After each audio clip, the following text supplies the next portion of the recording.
I'm so into you, handsome. I love you, meaty cat. Ooh, with you, never leave my side, and it feels so right. Ooh, look what you do to me, my baby.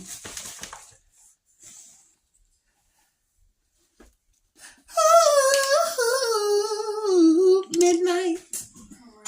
All right, thank you.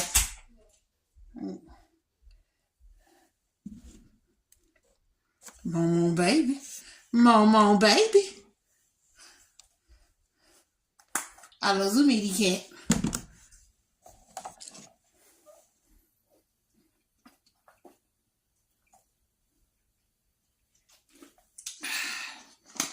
Tastes so good. Love me some bottled water.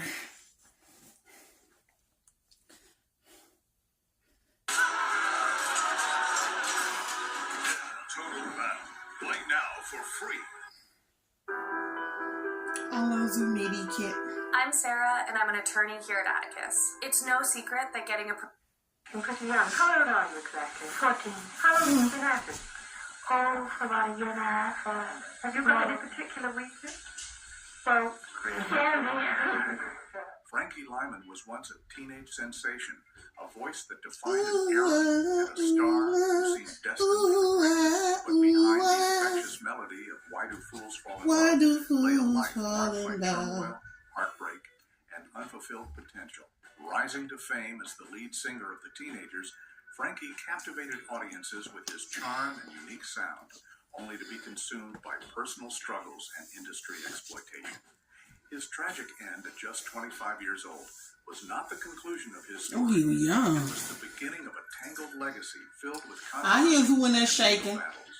This is the heartbreaking tale of Frankie Lyman, a star who burned Mama, brightly baby. but far too briefly. Early life and background. Frankie Joseph Lyman was born on September 30th, 1942, in Washington Heights, New York. His early life was Oh steeped my in music, goodness, there which he played a go. significant role in shaping his future. Frankie's parents, Howard and Jeanette Lyman, were both musicians and were part of a gospel group called the Harlemaires. This exposure to music from a young age set the stage for Frankie's remarkable yet tragic journey in the music industry. Growing up in Harlem during the 1940s and 1950s presented numerous challenges. The neighborhood was vibrant but economically deprived, marked by poverty and a constant struggle for survival. Despite these hardships, Harlem was rich in cultural and musical influences, which significantly impacted young Frankie. Frankie was the eldest of four brothers, with siblings Howard Jr., Louis, and Timmy following in his footsteps. The Lyman household was always filled with the sounds of gospel music, thanks to their parents' involvement in the Harlemaires. Howard Lyman, Frankie's father, was a truck driver by day, but a dedicated musician by night. Jeanette Lyman, his mother, worked as a maid, but was also deeply involved in the gospel group. Their dedication to music left a lasting impression on Frankie. You've been doing a lot of meowing lately. He showed a keen interest in music. He would often watch his parents perform, absorbing every note and rhythm. This early you might have to find you a girlfriend, baby. And the behind-the-scenes dynamics of a musical group. Find you a nice little female cat that you can poke. Skills. Early make some beautiful kittens with. Living in Harlem also meant that Frankie was exposed to the harsh realities of life. He had to grow up quickly, taking on responsibilities to help support his family. At the age of 10, Frankie was already working at a neighborhood grocery store. For all the people that's watching me on Mickey Live, y'all probably like money. It was a necessity for his family's survival. Damn, why is she Frankie saying saw that? firsthand the struggles his parents faced to make ends meet. So, working at the grocery store wasn't enough. Frankie turned to other means to earn extra money.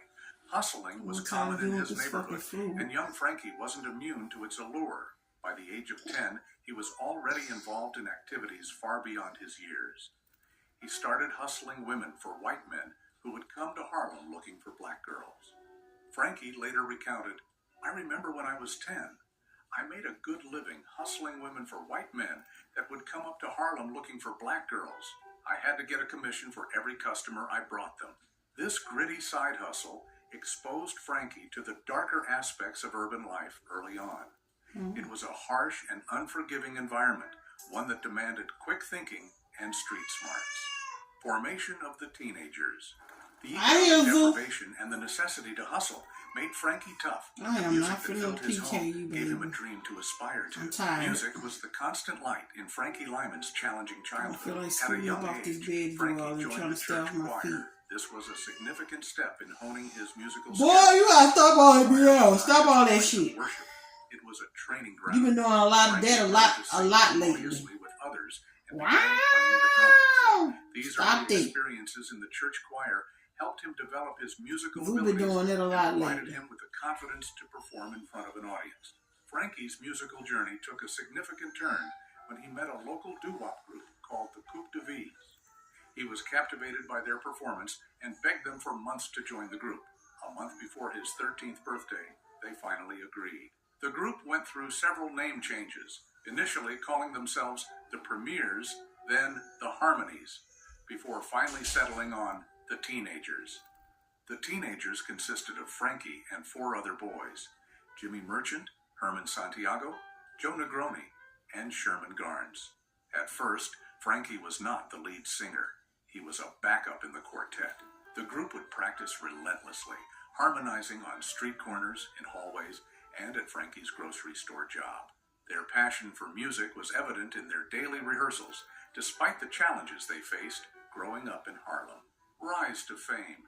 This dedication paid off when they caught the attention of Richard Barrett, a member of the Valentines. Barrett, impressed by their talent, arranged an audition with George Goldner, the owner of G Records. Initially, Goldner was hesitant to sign the Teenagers due to their age. He was concerned about potential issues with the school board and the group's ability to handle the rigors of the music industry. However, when he heard Frankie Lyman sing, his doubts vanished. Frankie's voice was unique, powerful yet tender, with an emotional depth that belied his young age. Convinced of their potential, Goldner signed the group on the condition that Frankie would be the lead singer. The recording session for Why Do Fools Fall in Love took place at Bell Sound Studios in New York City. This session was a pivotal moment for the Teenagers. Frankie's voice stood out during the session, and his performance was nothing short of spectacular. The song was initially titled Why Do the Birds Sing So Gay? But Frankie and Herman Santiago reworked the lyrics, and the title was changed to Why Do Fools Fall in Love? Released in January 1956, Why Do Fools Fall in Love became an instant hit. The song topped the Billboard R&B chart and reached number 6 on the Billboard Hot 100. Its success was not confined to the United States. It also became a sensation in the United Kingdom, reaching the top of the charts there. The song's catchy melody and Frankie's emotive delivery captivated audiences across the globe. The success of Why Do Fools Fall in Love marked the beginning of the Teenagers' rise to fame. Their popularity soared, and they quickly became a household name. The group's dynamic, with Frankie as the charming and talented lead, set a precedent for future boy bands. Their crossover appeal was groundbreaking at the time, bridging racial divides and appealing to a diverse audience of Black, white, and Hispanic fans. Frankie Lyman and the Teenagers' success paved the way for future Motown groups like the Jackson 5.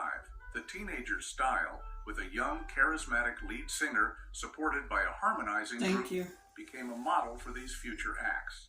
The Teenagers' influence extended beyond their immediate success, shaping the development of the music industry for years to come. The Teenagers continued to release hits throughout 1956, including songs like I Want You to Be My Girl and I Promise to Remember. They performed on popular television shows and toured extensively, solidifying their place in the music world. Their performances were electrifying, with Frankie's stage presence captivating audiences everywhere they went. Despite their rapid rise to fame, the pressures of the music industry soon began to take a toll on the group. Frankie, in particular, struggled with the transition from childhood to stardom. The intense spotlight and rigorous schedule were overwhelming for the young star. Challenges and group dynamics. As their fame grew, so did internal tensions within the group, driven by the pressures of success and external influences. George Goldner, the owner of G Records, played a pivotal role in shaping the dynamics of Frankie Lymon and the Teenagers. Recognizing Frankie's standout talent, Goldner began to promote him as a solo act. This decision, however, had far-reaching consequences. As Goldner pushed Frankie into the spotlight, tensions within the group began to simmer. The other members felt sidelined and underappreciated, leading to a growing sense of resentment. These tensions became especially evident during their European tours. The constant traveling, intense schedules, and mounting pressures took their toll on the group. On one occasion, fistfights and threats of a strike nearly sabotaged their performances. The camaraderie that once defined the Teenagers was unraveling, replaced by internal conflict. In 1957, the strain reached a breaking point. Goldner's focus on Frankie's solo career led to significant changes. Frankie began recording songs without the rest of the group, and in some instances, Goldner replaced the Teenagers with session musicians for background vocals. This move alienated the other members, who felt their contributions were being overlooked and undervalued. The final straw came when the group returned to America from a European tour. Arguments erupted, and the growing animosity could no longer be contained. Frankie decided to leave the group, marking the end of Frankie Lymon and the Teenagers as a cohesive unit. This decision was devastating for the group, which had enjoyed such rapid success together. Frankie's solo career started with moderate success. His first solo hit, My Girl, showcased his undeniable talent and earned him a record deal. He even performed on the prestigious Ed Sullivan Show, a testament to his continued popularity. Despite these successes, the transition to a solo artist was fraught with challenges. Without the support of his group, Frankie found himself struggling to navigate the pressures of the music industry alone. Career impact of Dancing with a White Girl on The Alan Freed Show. In July 1957, Frankie Lymon appeared on The Big Beat, a TV show hosted by They say you have to choose tech or expertise. We say, why not both? Sophos gives you enterprise-grade protection and threat hunters in your corner. No trade-offs, just win-win. From unexpected spills to everyday messes, the Ryobi 18-volt 1 Plus influential DJ Alan Freed. The show aimed to promote rock and roll music and often featured performances by popular artists of the time. During his performance, Frankie danced with a white girl on stage. In the racially segregated America of the 1950s, this was seen as highly controversial and unacceptable by many viewers. The reaction was immediate and severe. The sight of a young black teenager dancing with a white girl on national television sparked outrage, particularly in the South. The backlash was so intense that network executives pulled the plug on the show. They not only canceled the episode, but also erased the footage to prevent any future broadcasts. This incident caused the cancellation of The Big Beat, despite its popularity and potential for bridging racial divides through music. The scandal had a profound impact on Frankie's career. At the time, he was trying to establish himself as a solo artist after leaving the Teenagers. The negative publicity from the incident made it difficult for him to secure new opportunities. Promoters and record labels were hesitant to associate with him, fearing backlash from conservative audiences and advertisers. Personal struggles and struggles with substance. From a young age, Frankie Lymon had been exposed to the harsh realities of life in Harlem, and these experiences began to take a toll on him. By the age of 15, he was introduced to substances, a moment that would drastically alter the course of his life and career. In the mid-1950s, substance use was rampant in certain circles, and unfortunately, Frankie found himself caught in its grip. Frankie's first encounter with substances came at a party where many musicians were using the drug. A woman nearly twice his age showed him how to skin pop, a method of injecting substances just under the skin to get a mild high. Frankie later admitted that he had never intended to get hooked on dope, but the temptation proved too strong. Initially content to skin pop, he soon moved to injecting substances directly into his veins.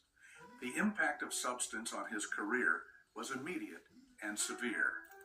The once bright star who had captivated audiences with "Why Do Fools Fall in Love" began to falter. His performances suffered as his struggle with substance deepened and his reputation in the industry started to decline. Venues and promoters became wary of booking him, fearing that his drug habit would interfere with his performances. Frankie's struggle with substance also wreaked havoc on his personal life. The young star, who had once seemed to have the world at his feet, now found himself increasingly isolated. His relationships with friends and family were strained, and his financial situation deteriorated as his drug use escalated. The pressures of fame, combined with the easy availability of substances, created a perfect storm that Frankie was ill-equipped to handle. Despite several attempts to overcome his struggle with substance, Frankie's struggle with substances was a constant battle. He sought help multiple times, checking into rehabilitation centers and trying to stay clean. There were periods of recovery where it seemed like he might be able to turn his life around. However, each time he made progress, something would trigger a relapse, pulling him back into the cycle of substances. One particularly poignant moment in Frankie's life was his relationship with his road manager, Bob Redcross. Bob tried to help Frankie by moving him into his home on Long Island and keeping a close watch on him to prevent drug use. For a while, this arrangement seemed to work, and Frankie showed signs of improvement. He even spoke about the possibility of a comeback, driven by a desire to reclaim his place in the music world. However, tragedy struck when Frankie's mother, Jeanette, passed away after a long battle with terminal cancer.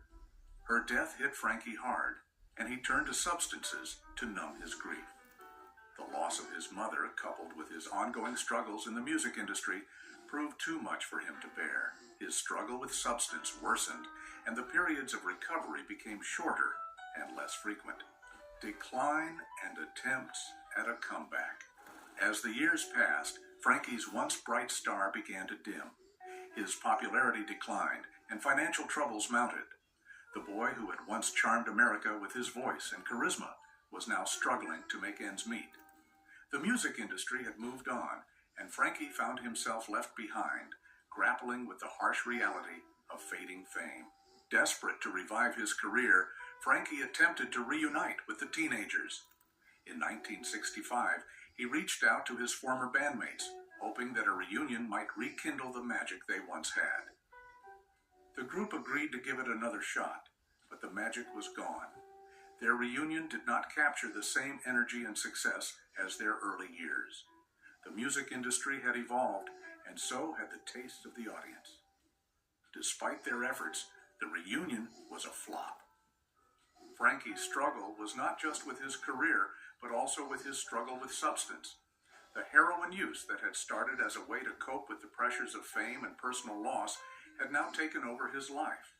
Substances made it difficult for him to stay focused and committed to his comeback efforts. The recording sessions were often disrupted, and his performances lacked the spark that had once made him a star. In an attempt to find a stable footing in the industry again, Frankie signed short-term contracts with various record labels. He worked with 20th Century Fox Records and Columbia Records, among others. Each contract brought a glimmer of hope, but none of them resulted in a significant comeback. The music he produced during this period failed to resonate with audiences in the way his early hits had. The changing landscape of the music industry and Frankie's ongoing personal struggles made it nearly impossible for him to regain his former glory. The pressure of trying to stage a comeback took a toll on Frankie's mental and physical health. The once confident performer now faced rejection and disappointment at every turn. The financial strain added to his burdens, and the instability of his career only deepened his reliance on substances as an escape. Despite these setbacks, Frankie never gave up on his dream. He continued to seek opportunities, hoping that one day he might find his way back to the top. He performed at local bars and small venues, trying to stay connected to the music that had always been his passion. These performances were a far cry from the sold-out shows and television appearances of his heyday, but they were all he had left. Relationships and personal life, including multiple marriages. Frankie's personal life was as tumultuous as his career. He had a complicated romantic history, marked by multiple marriages and relationships. His first significant relationship was with Elizabeth Waters, whom he married in 1961. Elizabeth was an older woman who met Frankie during one of his tours. Their relationship was intense but short-lived. In 1964, they welcomed a daughter, but tragically, she died 2 days after birth. The strain of this loss, coupled with Frankie's ongoing struggle with substance, led to the dissolution of their marriage. After his split from Elizabeth, Frankie moved to Los Angeles and rekindled a relationship with Zola Taylor, a member of the Platters. They had met years earlier when Frankie was just 13, and their relationship had been intermittent. Zola, deeply in love with Frankie, supported him despite his destructive habits. Their relationship, however, was fraught with difficulties. Frankie's struggle with substance and erratic behavior took a toll on Zola, both emotionally and financially. He often stayed with her, destroying her home and depleting her finances. They married in Mexico, but the union was not legally recognized in the United States. During his time in Los Angeles, Frankie continued to struggle with his career and substances. Despite Zola's support, he could not escape the downward spiral. Their relationship eventually crumbled under the weight of his struggle with substance and financial instability. Frankie returned to New York, seeking another fresh start. In New York, Frankie met his third wife, Amira Eagle, a schoolteacher. They married in 1967, and Frankie appeared to be making a genuine effort to turn his life around. He joined the Army, hoping that the discipline and structure would help him overcome his struggle with substance. During his time in the Army, he was stationed at Fort Gordon, Georgia. Despite being AWOL, absent without leave, on several occasions to perform at local bars, Frankie managed to maintain some semblance of stability. However, his demons followed him. While stationed in Georgia, he deserted the Army and returned to New York, where he attempted to revive his music career. Frankie's efforts to stay clean and rebuild his life were continuously undermined by his struggle with substance. His relationship with Amira was strained by his absences and ongoing struggles with substances. Tragic end and legacy. Frankie Lyman's story is one of triumph, struggle, and a tragic end that came far too soon. In the early months of 1968, Frankie made one final attempt to regain his place in the music world. Moving back in with his grandmother in Harlem, he signed with Big Apple Records, hoping to reignite the spark of his career. At just 25 years old, he still had the talent and drive that had once made him a household name. But his battle with addiction loomed large, casting a shadow over his efforts. By February 27, 1968, Frankie's story took a heartbreaking turn. He was found lifeless in his grandmother's bathroom, the victim of a heroin overdose. It was a tragic and abrupt end for someone who had once captivated the world with his voice and charm. His death was not just a loss for his family and friends, but also for the music industry, which had witnessed the rise of one of its brightest young stars. Frankie was laid to rest in St. Raymond's Cemetery in the Bronx, his grave marking the resting place of a talent that had been silenced far too soon. Even in his final days, Frankie hadn't stopped working. Before his death, he recorded 2 songs with Big Apple Records, I'm Sorry and Seabreeze. These tracks, released posthumously in 1969, serve as haunting reminders of the talent he still possessed. Listening to them, you can't help but wonder what more Frankie could have achieved if his life hadn't been cut short. Despite his struggles and untimely passing, Frankie's influence on music is undeniable.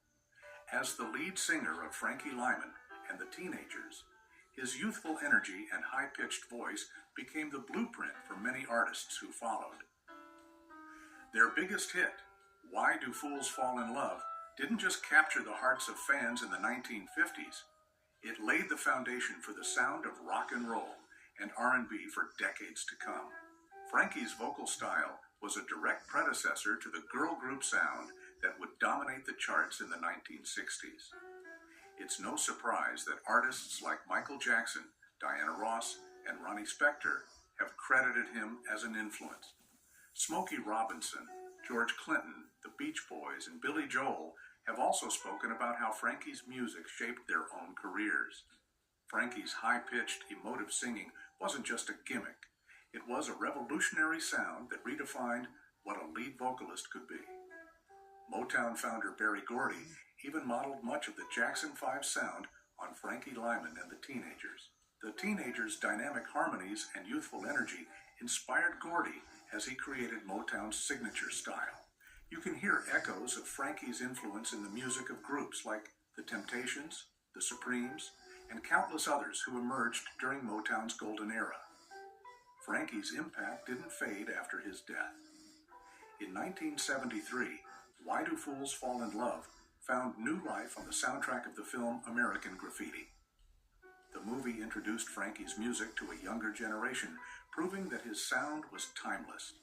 Over the years, artists like Joni Mitchell have paid tribute to him.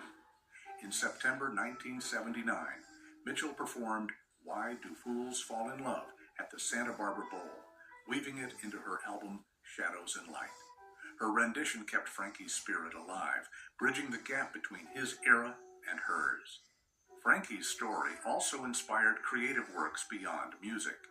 He was referenced in Stephen King's 1992 short story, You Know They Got a Hell of a Band, which imagines a town inhabited by musicians who died young. In the story, Frankie is depicted as a tragic yet iconic figure, a nod to his enduring legacy. The Mountain Goats' 2012 song, Harlem Roulette, paints a vivid picture of Frankie's final night, capturing the melancholy of a life filled with promise, but marred by struggle. Frankie's legacy was formally recognized in 1993 when he and the Teenagers were inducted into the Rock and Roll Hall of Fame. This honor cemented their place as pioneers of the genre, ensuring that their contributions would never be forgotten. In 2000, they were inducted into the Vocal Group Hall of Fame, another testament to their lasting impact on music.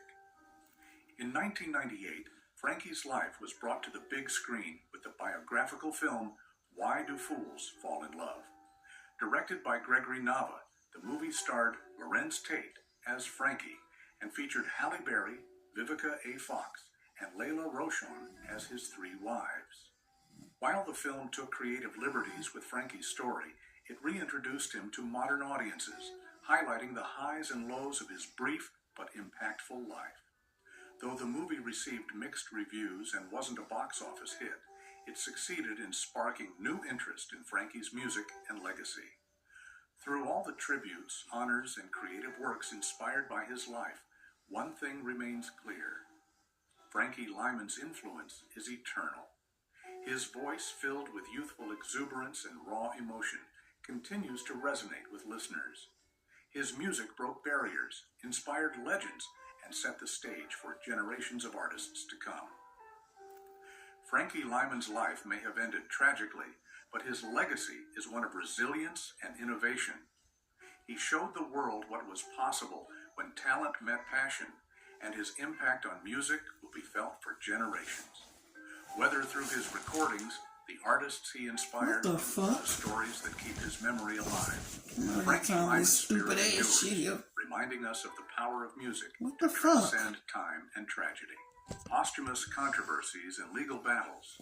Frankie Lymon's death in 1968 marked the end of a life filled with both groundbreaking achievements and heartbreaking struggles. But even after his passing, the story of Frankie Lymon was far from over. The phone be acting so Instead, damn it gave stupid when rise it's to on a the series charger. of posthumous controversies and legal battles Something I that hate would about this continue to fucking affect phone. his legacy for decades. These disputes ranged from contentious fights over his estate to debates about the true authorship of his iconic hit, Why Do Fools Fall in Love? Let's dive into the details of this tangled tale, which highlights the complexities of fame, fortune, and the fight for credit. After Diana Ross's rendition of Why Do Fools Fall in Love shot back into the top 10 in 1981, a fierce legal battle erupted over who had the right to claim royalties from Lyman's estate. The song's renewed popularity brought Frankie's name back into the spotlight, but it also reopened questions about his tumultuous personal life. At the heart of the dispute were three women: Zola Taylor, Elizabeth Waters, and Amira Eagle. Each claimed to be Frankie's rightful widow, and each had her own version of events that tied her to the late star. The situation was complicated. Elizabeth Waters, who had married Frankie in 1964, was technically still married to her first husband when she tied the knot with him. Although she and her first husband were separated, their divorce wasn't finalized until after her marriage to Frankie, making her union with him legally questionable. Zola Taylor, a member of the famed R&B group The Platters, claimed she married Frankie in Mexico in 1965. However, she couldn't provide any solid documentation to prove her claim. Meanwhile, Amira Eagle had a properly documented marriage to Frankie, which took place at Beulah Grove Baptist Church in Augusta, Georgia, in 1967. But even this marriage wasn't without complications, as Frankie was technically still married to both Taylor and Waters at the time. The legal battle to determine the rightful heir to Frankie's estate began in 1986. Initially, the court ruled in favor of Elizabeth Waters, but Amira Eagle wasn't ready to give up. She appealed the decision, and in 1989, the Appellate Division of the New York State Supreme Court reversed the ruling, declaring Amira Eagle as Frankie's legal widow. With this decision, Eagle gained control over Frankie's estate, which included royalties from his music. Finally, Frankie's estate began to receive the monetary compensation that had eluded him during his lifetime, particularly from the success of Why Do Fools Fall in Love. But this wasn't the only legal controversy surrounding Frankie's legacy. The question of who truly deserved credit for writing Why Do Fools Fall in Love became another heated issue. When the song was first released, the credits listed Frankie Lyman, Herman Santiago, and Jimmy Merchant as co-writers. However, as the years passed and ownership of the song shifted, those credits changed. In 1959, George Goldner, who originally owned the rights, sold his music companies to Morris Levy, a powerful figure in the music industry. After this transaction, Levy's name began appearing as a co-writer of the song, replacing Goldner. This change in credits had a significant financial impact, as it meant that Frankie and the other original contributors didn't receive their rightful share of royalties during their lifetimes. In 1987, Herman Santiago and Jimmy Merchant, both of whom were struggling financially, decided to take legal action. They filed a lawsuit against Morris Levy's estate, arguing that they deserved recognition and compensation as co-writers of Why Do Fools Fall in Love.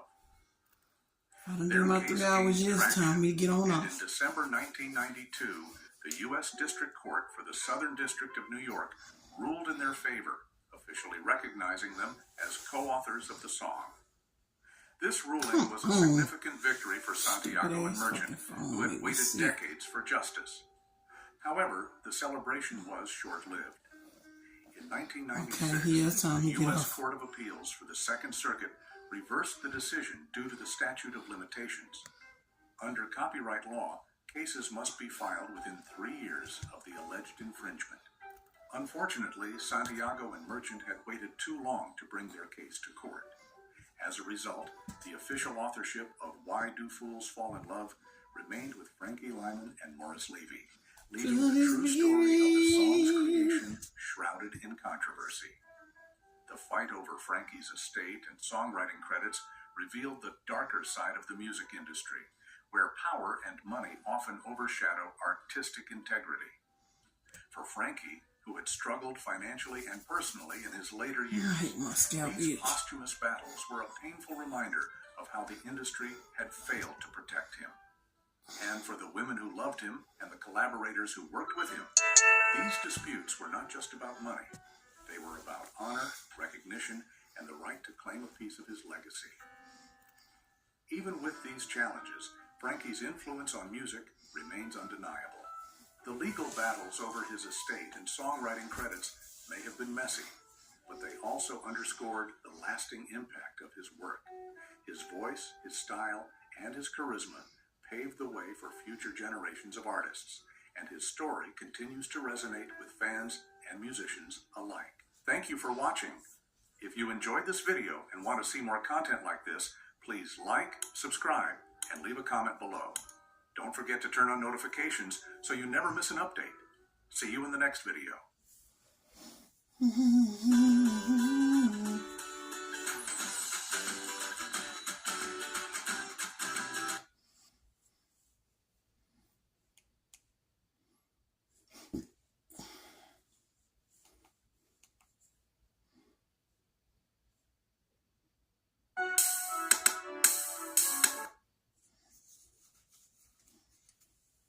Are you eligible for a free car? Would you even know?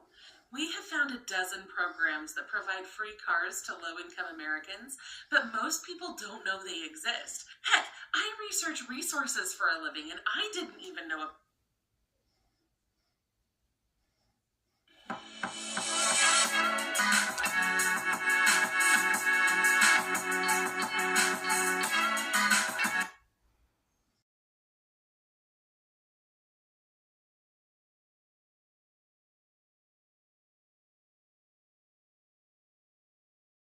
I mean this for real today. I'm not playing. Moving forward, I would no longer be talking about granddaddy long leg. I'm not talking about granddaddy long leg ever again. Not Krishan Rock getting caught red-handed, lying about her son's disability. Fans have been speculating for a long time that Krishan Jr. has some sort of disability. However, Krishan has always insisted that there is nothing wrong with him and fans are doing too much. But after all this time, not only are there some clues to prove that Jr. might need medical help, it looks like Krishan has known about this for a long time and has deliberately refused to get him help. Not only that, but she has been going above and beyond to hide the evidence of his condition. Well, it looks like it's game over for her because not only has she been caught red-handed, because several insiders just confirmed how far she's willing to hide the truth. This is about to be a messy situation, so let's break it down. As ironic as it might seem, Blueface was the first person to hint that something might be wrong with Junior. A couple of months after the baby was born, Blueface went on a long rant on Twitter calling Krishan out. He tweeted, "B smoked a blunt on the way to the hospital. B was finna do a concert smoking before labor. You smoked your way to birth. You don't think I can get the kid for real. I have no intentions to take the baby, but if you are not showing the right signs, I will do what's best." He also said, "My son not healthy because she drank, smoked, and got hit her whole pregnancy. She couldn't even take 1 month off." He then claimed that her drinking and smoking had also caused their son to develop a hernia. He posted a picture of Junior's privates and tweeted, "This what my son D looked like, and she worried about me and little baby. Like, B, get our son C right, then do what you want." He also accused Krishan of being in denial and refusing to get the surgery to fix the hernia. He said, "Baby still ain't had the surgery for his hernia. She lying, talking about he healthy, and she steady on here talking about me and my C. Fix our son C first, then go find somebody else to ride. Everyone, tag her on her post, her page, whatever y'all gotta do to make this happen so I can stop being the topic of her live." He also exposed Krishan for doing nose candy when he tweeted, "I tried to do the right thing to keep it private, but this girl keep going on and on. Leave me alone, you baby. She is a bad mother. Yes, she is unfit. She been pushing the surgery back, missing the appointment so she can do what she wants. I went to Baltimore thinking it's surgery, but they talking about she missed the appointment." However, Krishan claimed that the reason Blueface did all that was that he was trying to take the baby away from her. She said Blue knows his appointment is already set with his surgeon. Don't sit here and lie now. I've been making it to all of his appointments in Baltimore. Blueface, now you pulled that card trying to get my kid taken away, knowing I'm actually doing my best. I need y'all to back the F up for real, seriously. I'll be glad when they take your goofy self away for that case. Worry about that probation officer that's trying to send you to jail. It's kind of wild to imagine that Blueface would be the responsible parent here, which tells us how insane the situation is. There were speculations that Junior had fetal alcohol syndrome, a condition that's caused when a pregnant woman drinks alcohol while pregnant. And given what we know about Krishan, we know that she drank a lot when she was pregnant. My nigga, I woke up today knowing I don't want a child no more. I don't want no kid no more. I don't think I want to be a Blueface girlfriend. Get yourself together. Where the bottle at? Oh my gosh. Drink it. She asked for another bottle. I'm just saying, you liquor? Yes, I can. I can get y'all tomorrow. It won't hurt me. No, you can't. This one easy trick will save you thousands when buying a used car. Did you know that some dealerships will clear the check engine codes off their cars? And then you'll end up buying that car without realizing you're about to get hit with thousands in repair fees. Carfax can tell you the basic history of a car, but it can't tell you the working condition of a car. I spent the last 10 years as a master mechanic at different dealerships. I'm going to show you how to tell if the car you're buying is actually a good one. I have seen and tested every car gadget known to man. But recently I saw a TikTok video claiming that this device will scan your car for issues, tell you what those issues are, and then also tell you if you should purchase that car. We're at the dealership right now. Let's see if this thing actually works. So this thing plugs directly into the diagnostics port. Every car after 1995 has one. Open the app, click tap to scan. So Fix is scanning the car right now for issues. Let's see what it comes up with. Fix says that I need a new catalytic converter. And as you can see, there's no light on the dashboard that says if there's any problem. Because if you look in the app, the seller cleared the check engine light. If you bought this car, you would end up spending $2,400 at your local mechanic just to fix this issue. And if you only listen to the Carfax, you would feel like such an idiot because the check engine light would turn on 50 miles down the road. This happens all the time, but it doesn't have to happen to you. Here's what I'm talking about. Not only can Fix give you the complete vehicle history, but it can also scan any vehicle on the spot, telling you instantly if there are any issues. It also accurately tells you how much those issues will cost to fix, and the maximum that you should pay for that vehicle. It gives you so much negotiating power that you're going to pay way less than you would have otherwise. Fix instantly tells you if the car has any accidents, structure damage, or multiple owners. You can continue. Fans also noticed something weird about Junior because he didn't exactly cry like a typical baby. Fans also noticed a respirator machine in one of her pictures, which was concerning to say the least. People also started to worry that Junior might have some vision issues. In multiple videos, he was often seen gazing off into the distance without much eye movement or trying to grab things like most babies his age usually do. Well, Chrisean continued to live in denial, claiming that her son was in perfect health and there was nothing wrong with him. We talking, walking, playing football, everything. Who is y'all to tell me what he diagnosed with, what he looked like, what he sounded like? Y'all don't know nothing about God, y'all don't know nothing about nothing.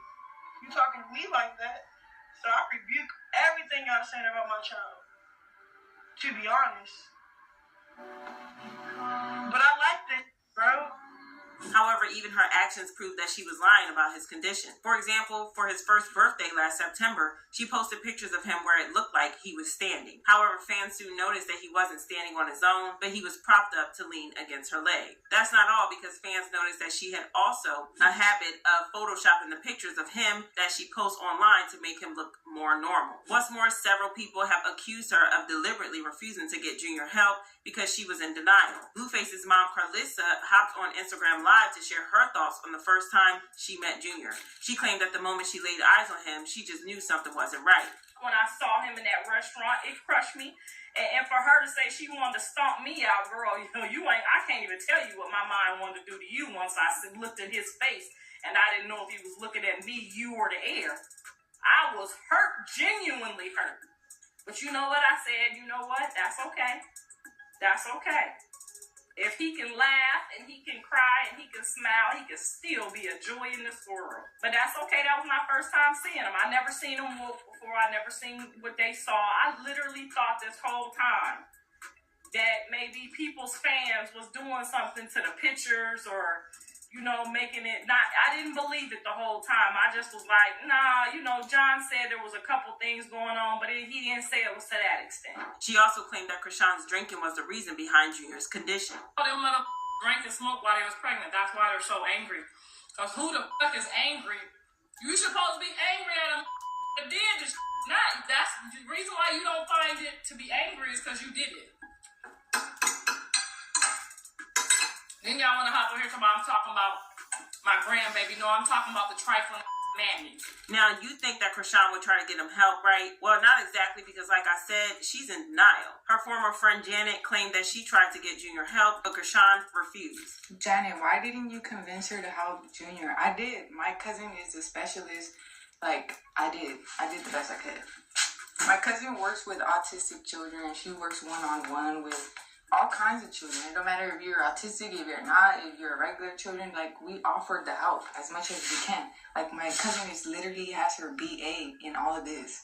It's like when people are in denial of stuff, it's like you can't help people when they're in denial of what's actually going on in reality. But that's not even the whole story. Krishan also had a falling out with her best friend, Marsh, over Junior's health. While Krishan was locked up, Marsh was looking after the baby and wanted to take him to the hospital. When Krishan found out that Marsh was trying to get Junior checked out, she completely lost it. In leaked text between Marsh and a friend, she said she got mad because when she called from jail, I told her I can't keep Junior. She kept promising me all this money and stuff, but days was going by and nothing hit my Cash App. Junior had nothing but the clothes on his back. No milk because he can't eat food. No blanket, no car seat, no clothes, no shoes, no bottles, no nothing. I bought as much as I could, but I still have my own kid to take care of. It was hard. I just feel like a real friend would have looked out for me, especially because I had her baby. She continued, and when I had my sister babysit him so I could take some clients to make rent money, my sis was saying she was going to take him to the hospital because he kept spitting up. So when Chrissy called, I told her and she went crazy on me, had Smiley come get him from my sis.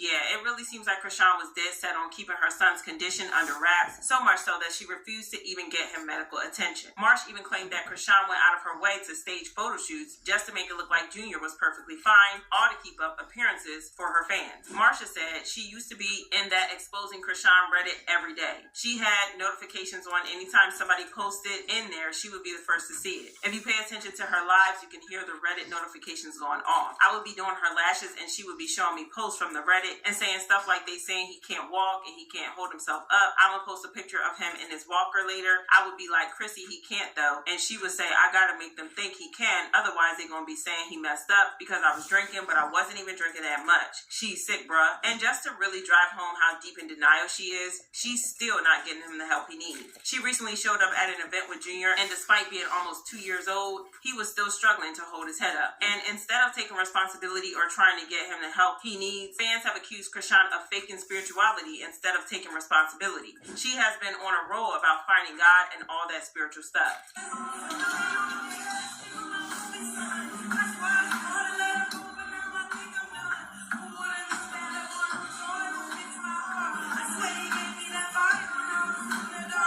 However, fans are not buying this, and they accused her of faking the spirituality instead of trying to help her son. Fans commented, "This ish is sad AF. Krishan is literally people who can help your son out. Girls, I have a serious question. Why isn't Krishan in jail for putting her baby in the womb? I'm not trying to drag the baby because that's crazy, but like, moms in here, is this not illegal? And Krishan's baby is 20 months old. He can't talk, walk, or hold his head up still. Somebody call social services on her. This has to be child somehow. She's even denying help and medical attention. This is just a sad situation, but y'all drop your thoughts in the comments and don't forget to stick around for the next video."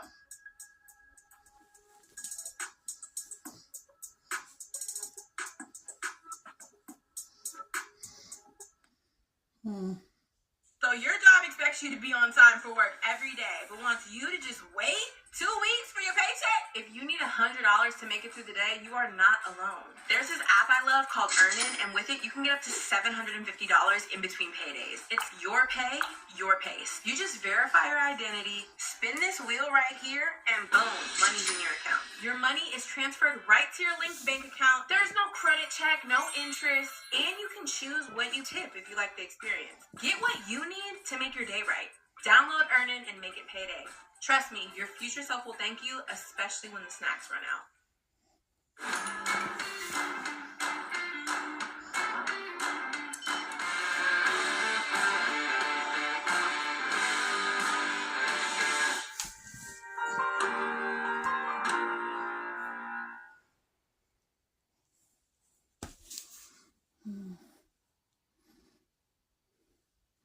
I'm not engaged. Okay, I'm sorry, what? I'm not ready to talk about it. Can't take that back. What happened, for God's sake? You know, this gay thing and that gay thing. What do you mean? I don't understand. He was saying that you was gay. Come on, man. I'm a straight gangster, man. That man in my hood, he know what's happening with me. How you doing, man? You got the whole family. Tony Braxton, at 57 years old, just finally confirmed something many people suspected for a long time. Fans have been wondering about this for years, and now the truth is out. So tell me what's poppin'. Y'all get married? Of course. Okay. I've been in love with her for 20 years. You never told me. I was expecting, but I had to go with her. You never told me.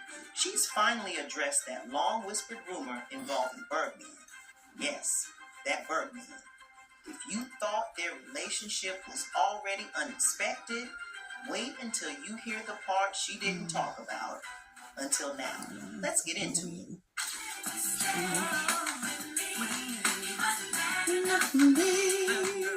Now, let's start with Toni Braxton's complicated love life. I mean, she's been caught up in a love triangle with NBA players and had a boyfriend dump her because he claimed Jesus told him to.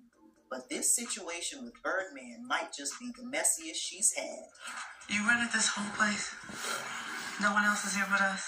That's all right with you. I love it. They first worked together on Birdman's 2002 single, Baby Can You Do It? The two started dating in 2016 when Braxton found a strong support system with the hip-hop artist amid her ongoing battle with lupus. 2 years into their romance, the R&B star told People in 2018 that she never expected her friendship with her bestie for like 15 or 16 years would turn into something more. He has come to my baby showers, my plays, my shows. I never thought we would be dating or getting married, she said. So tell me what's poppin'. Y'all get married? Of course. Okay. I've been in love with her for 20 years. You never told me. I was expecting, but I had to go with her. You never told me. She explained that he came to every one of her shows at a time when she was experiencing health complications. Every night he would ask me, "Are you okay? Are you good?" I said, "Oh my God, he's such a great guy," the performer shared. When Birdman finally made his move, he told me he always liked me, and I was like, "You never told me." And he's like, "Well, you were married." He said, "I was always digging you." He doesn't like people knowing about him, and I always tell him, babe, you need to change the narrative. Because people don't know the gentle side. He's really a gentle giant. I don't think people know that about him. In February 2018, Braxton confirmed that she and the Bugatti rapper were engaged after 2 years of dating in the trailer for the new season of her family's hit WeTV reality show, Braxton Family Values. By the start of 2019, though, the two musicians revealed that they no longer had plans to tie the knot. At the time, they cited that the announcement of their split was a publicity stunt to boost the success of her reality show, but fans would later find out that there might have been a deeper reason for both celebrities going their separate ways, and it allegedly had to do with Birdman's sexuality. I guess get on the radio and gonna be funny or something. But right. Know what's happening with me, man. Google me, man. Watch what come up. Yeah. Straight G. Many people started saying Birdman was on the down low after a video of him kissing Lil Wayne appeared on social media. This photo surprised a lot of people because hip-hop has always been seen as a tough and masculine industry. Seeing two rappers kiss each other was not something people expected. It was very real, and it quickly became a hot topic. After the video went viral, Birdman was asked about it during a radio interview on Q93, a station in New Orleans. He strongly defended it. "Before I had my own child, Wayne and the rest of them were like my children," he explained. "Wayne is like my son, my firstborn son. That's my life, that's my love, and that's how I show my love." When the radio host asked if he was bothered by people criticizing him for kissing Lil Wayne, Birdman didn't care. He compared it to how a father shows love to his son. "My little son, Lil Brian, gets the same love from me," Birdman said. "That's what I do for my children. I give them my heart, my life, and I bleed for them, believe that." He directly addressed questions about his sexuality. In a 2016 appearance on Hot 97, when asked about rumors, he responded, "Come on, man. I'm a straight gangster." You know, this gay thing and that gay thing. What do you mean? I don't understand. He was saying that you was gay. Come on, man. I'm a straight gangster, man. That been in my hood. He know what's happening with me. However, Birdman wasn't the only one to confirm that kissing was a normal thing in their group. Other artists from their record label, Cash Money, also admitted to doing the same thing.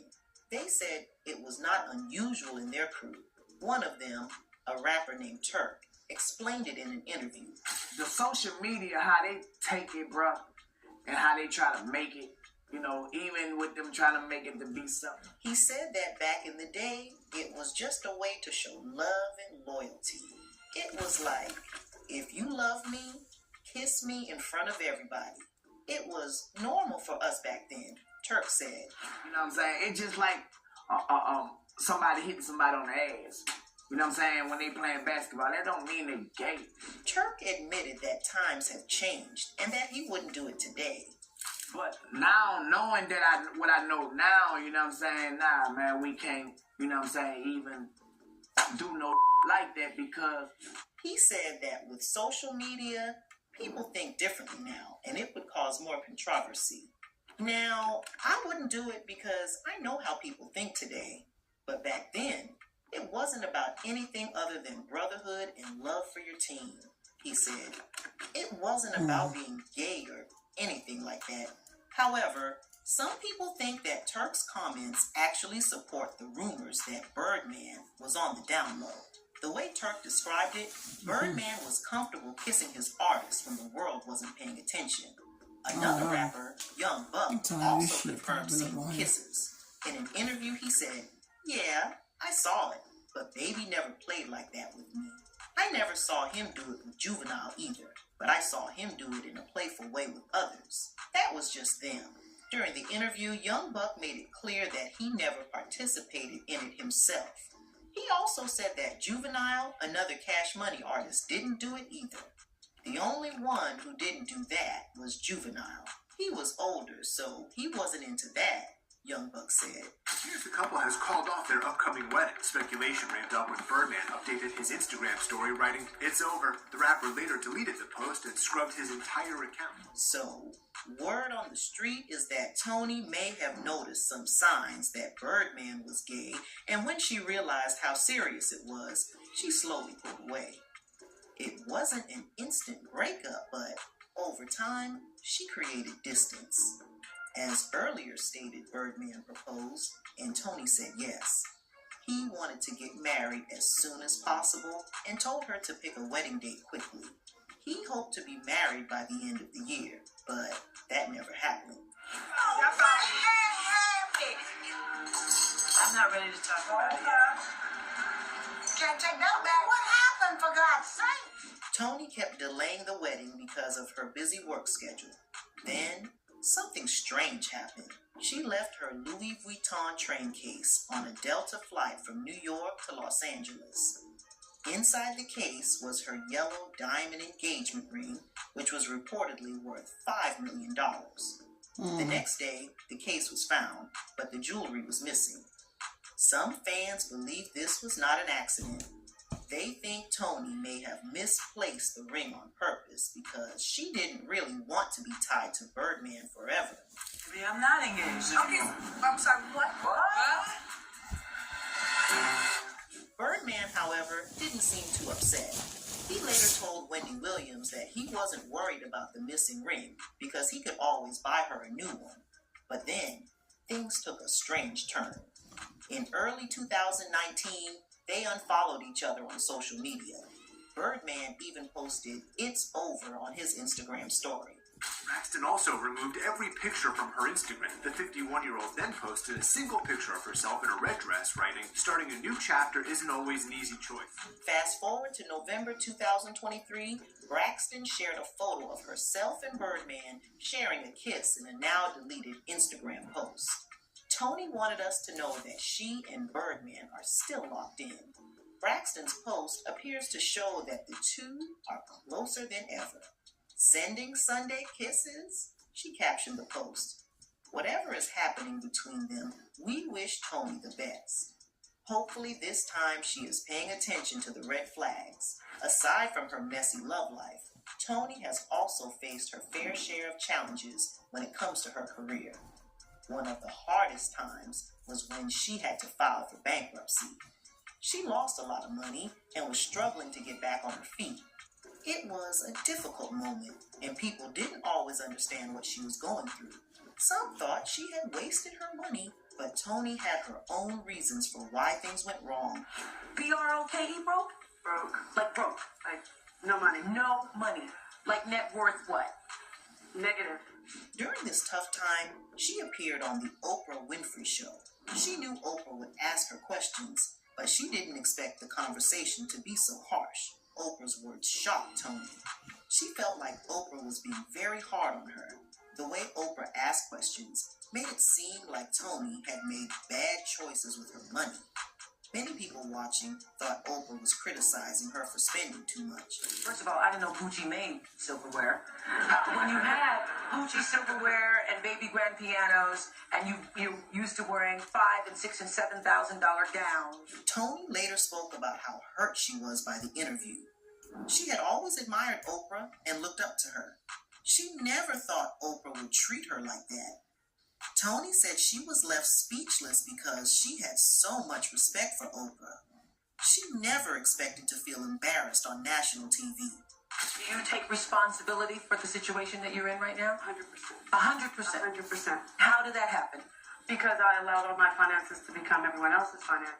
One moment that stood out to Toni was when Oprah mentioned Gucci flatware. Oprah told Toni that she, as a billionaire, didn't own Gucci flatware, so why did Toni? This made Toni feel small. She felt like Oprah was judging her. It was a moment that stuck with her for a long time. Braxton has had to file for bankruptcy twice. She had to work hard to get back on her feet. Toni once thought about posing for Playboy to help with her money problems. She liked the idea because the women in the magazine looked beautiful and the money was good. But she had second thoughts. She is a mother and was worried about what her son's friends might say. She didn't want them to be teased about their mom being in Playboy, so in the end, she decided not to do it. I said I would consider getting naked for Hugh Hefner / Playboy, not for just any person who has a camera. Who does that? After her first bankruptcy, Braxton focused on rebuilding her career. In 2000, she released her album The Heat, which was a big success. She also performed on Broadway in Disney's Aida. During this time, she got married and had 2 sons. In 2006, she started performing in Las Vegas in a show called Toni Braxton Revealed. The show was doing well, but in 2007, something bad happened. During a performance, she collapsed on stage.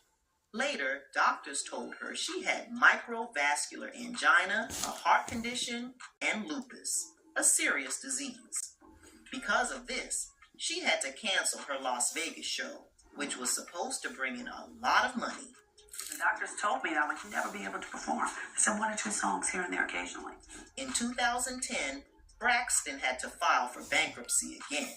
She explained that she had just renewed her contracts for the Las Vegas show when she got sick. Since she couldn't work, she couldn't afford to pay the people she owed. It was a tough time for her, but in 2013, the case was finally settled. The Vegas show, I just renewed all my contracts with all my vendors. And then a month later, I got sick.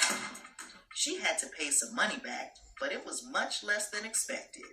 After this, she found success on reality TV with Braxton Family Values and also continued making music. However, in 2019, reports said she owed almost $500,000 in back taxes. Even with these struggles, Braxton has shown that she can always bounce back. And that makes people think. But some of the things you read aren't true because I heard that I own BMW too, and I don't own a BMW. But I cared what my audience thought about me. When Toni was diagnosed with lupus in 2008, she had to go to the emergency room, and doctors told her she might need a heart transplant. This news shocked her. She was scared and sad, but she decided she would not let lupus control her life. Instead of feeling like a victim, she chose to take care of herself and listen to her body. One of the biggest changes she made was in her diet. she switched to eating mostly plant-based foods, even though she loved meat. Giving up her favorite foods was not easy, but she noticed she felt better. She still misses eating a good burger, but she knows this new way of eating helps her stay healthy. Braxton also found a way to help with her pain. She tried CBD and was amazed at how quickly it worked. It helped her move around and stay active. Because of this, she partnered with a brand called Uncle Bud.